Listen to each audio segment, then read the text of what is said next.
All right, guys, welcome back to another video. It's your man Jay. So this is one of the latest Magic keyboards from Apple. And I decided to get the smaller variant this time, just based on my current situation here and just creating more room for myself. So this is the, again, the new version of it. So I just want to show you that I had it in-house.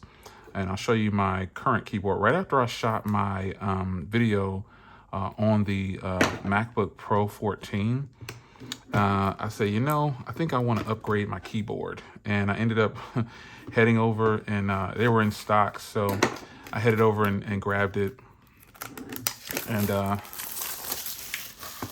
wanted to share it with you. So I got it here. I guess it just pulls out. Okay, yeah, here we go. So here it is, man. And I'll show you obviously I've been using the same keyboard since I got my iMac a long time ago. And that keyboard is old, but I wanted something that's obviously a little bit more compact, and I like the new rounded design.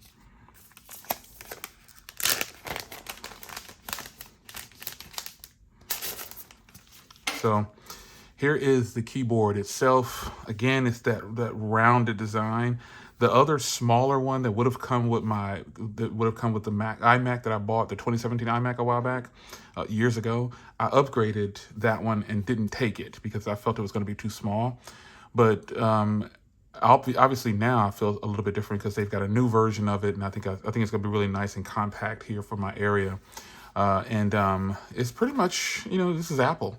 You've got the lightning port right there, and then you've got the on-off switch, and then you've got the antenna there for Bluetooth or whatever, the connection. But this was the same size keys and everything as the current one. But I think this is probably supposed to have better travel and feedback, and it's just really nice. The strange part is on Apple's website or Best Buy's website, they have different pictures of this. And I thought, did they sell me the right one?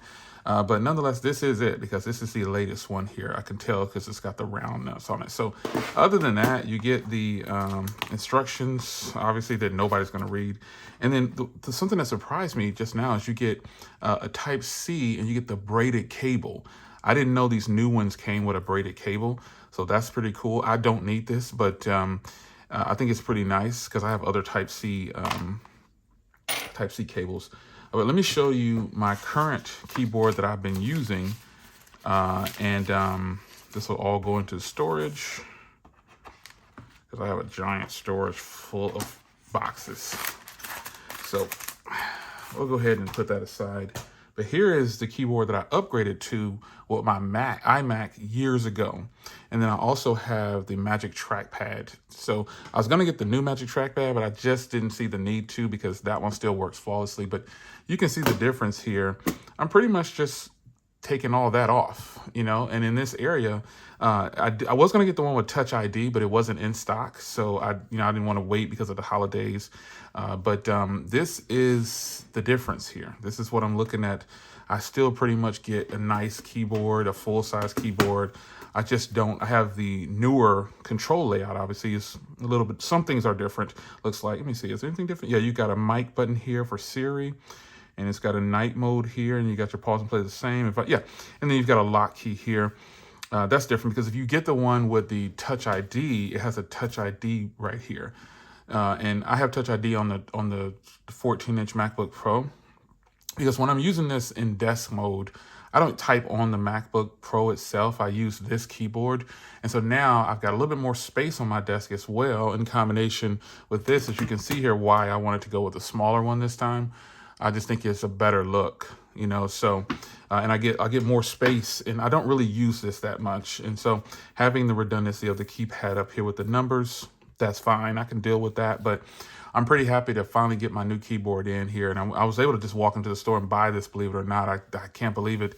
But I'm happy that I was able to grab one because all these shortages and things like that is getting crazy out there. So you can see it still has that chamfered edge where it kind of slopes down.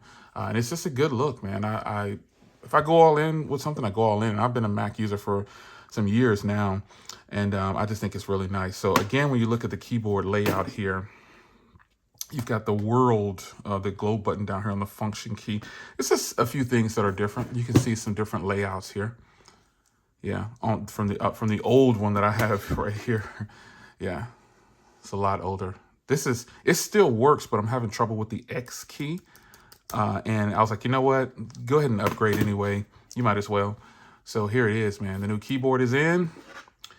I now will have a lot more space on my desk, and I'm really excited. So I'm going to get this fired up and start using it. But I appreciate you guys coming through and kicking it with me on another unboxing.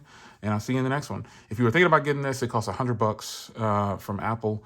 So just, bear that in mind. Or, $100 wherever you go to to get this keyboard. So I'll see you in the next video, guys. Take care.